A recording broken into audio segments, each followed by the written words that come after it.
Today's video is a question about our military, and we will look at some markers that we heard about many years ago.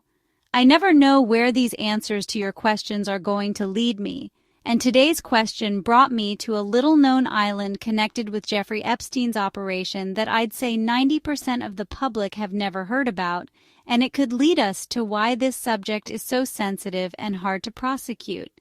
So here's the question by JoeFav76 that led me to tell you about Water Island, so let's take a look.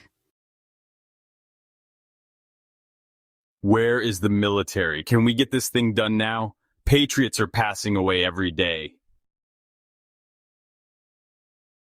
Joe, you have a great question, and I'd like to elaborate on this a little bit because we were initially led to believe that the military was just going to storm in, kick ass, and take names.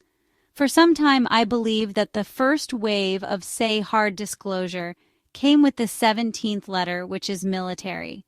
At that time, I think, as with any good operation, it was compartmentalized, and that very few really understood the extraterrestrial or energetic aspect of what is involved. So they were speaking from a 3D level, so to speak.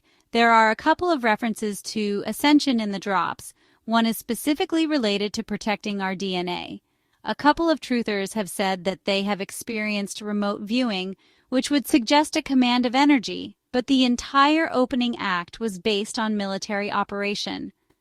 Since then, we found that this war is so much more than military might, and the weaponry has changed significantly.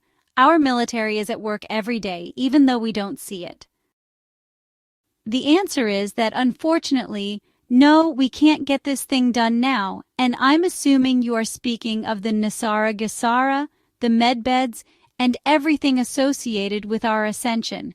It's become clear that we can't just have the military walk in and put the country on lockdown. The people would be in an uproar, much more than they already are. It would cause chaos, with many believing it is government overreach due to their ignorance of the situation and their programming. The way this is unfolding is that it appears that arrests will occur publicly as people awaken to outcries for arrests. We are already seeing a narrative grow regarding investigation into disgraced FBI Director James Comey and ex-Director of National Intelligence James Clapper. On July 8th, the Department of Justice announced that it has opened criminal investigations into both of them. So that's how it's going to work. I remember in 2018, in reference to the FBI, DOJ, and state corruption, we were told in drop number 953 that there will come a time when none of them will be able to walk down the street. We haven't reached that time yet, but it has begun. Remember the outrage for the priests when the child exploitation was exposed? Remember the Epstein outrage? That wasn't enough yet. Likely because people haven't seen the evidence, and even when they do, they remain complacent. If you want to know where society is, you need to look no further than the Diddy case, where people cheered the acquittal of all charges except the transport of sex workers, which is the same as a man who flies a consenting prostitute to Vegas. He wasn't punished for drugging people. He wasn't convicted for making them do things they didn't want to do out of threat. It was just really messed up, according to most of the country, and there were people partying and cheering. So we need to go a bit further before these people are afraid to walk down the street. The people know Epstein was a vile being, and a small number of names have been released from the flight logs. That's not evidence.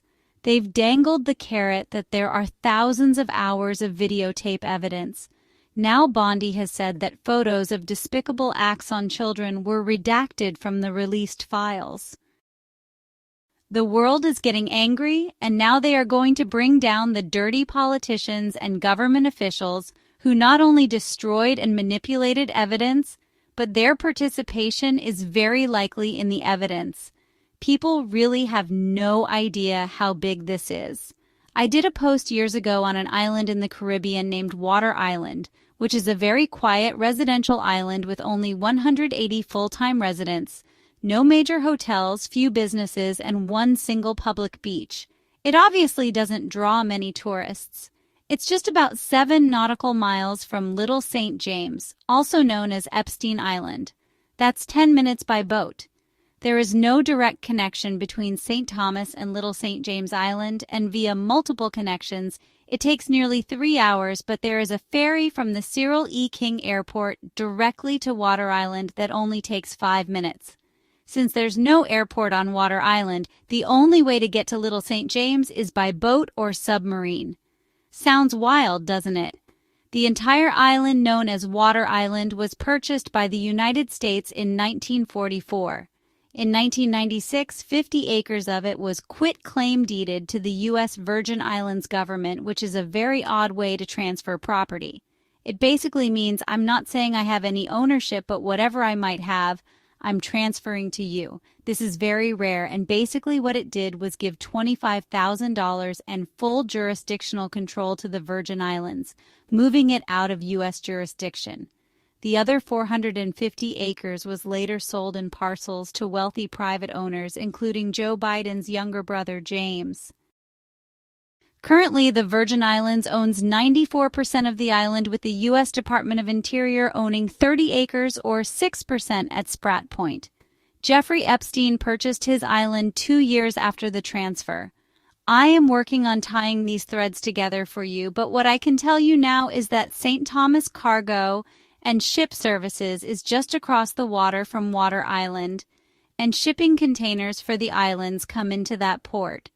The container port is minutes by boat to Spray Bay, which is the 30-acre area of Water Island that is owned by the United States Department of the Interior. That's not all. Sub-base road circles around the port, and was named that because of its use as a U.S. submarine base during World War II until 1966.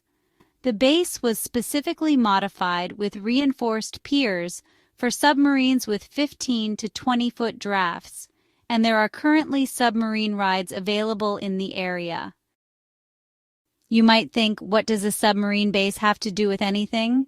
Well, Ghislaine Maxwell's charitable organization named the Terramar Project was backed by the Clinton Foundation and pitched to the elite.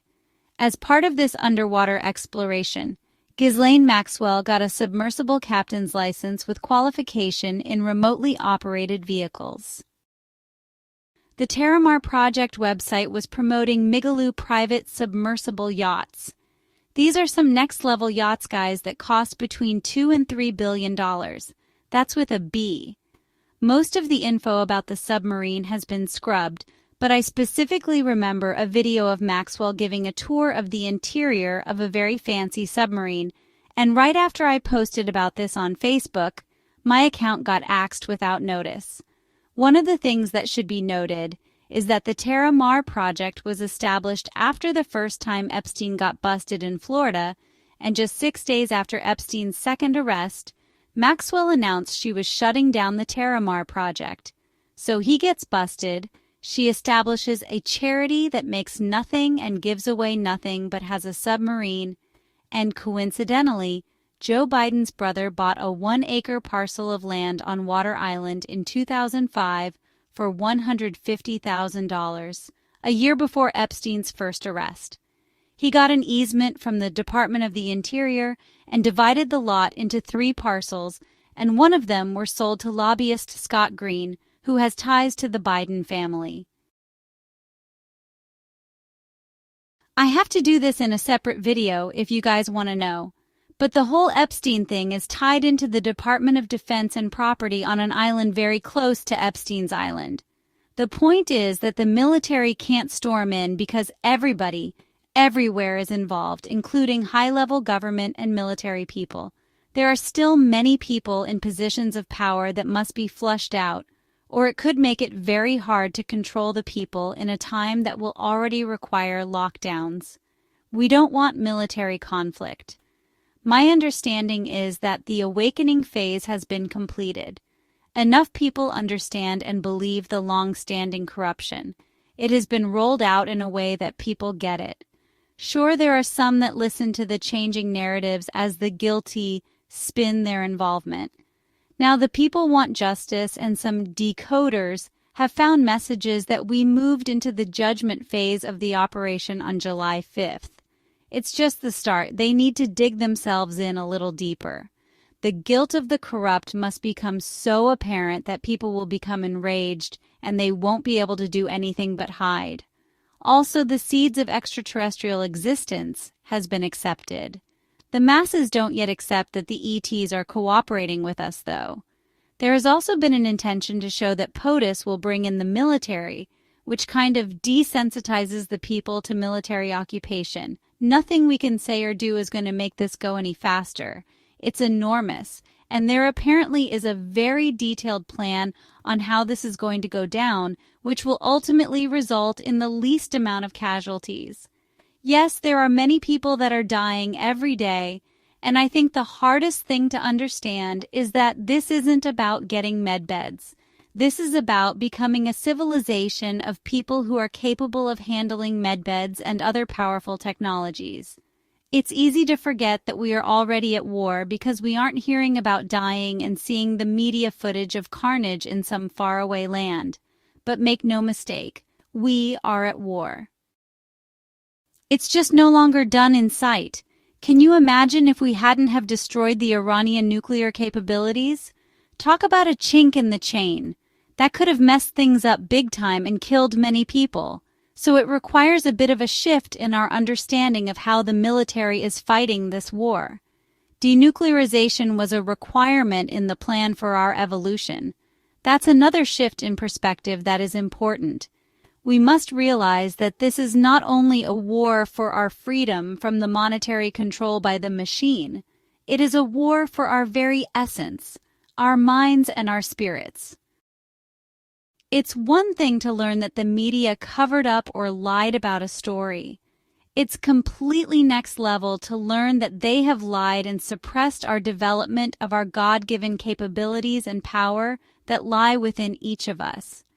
In the future, we will be schooled on how to manipulate energy, not to support illusions.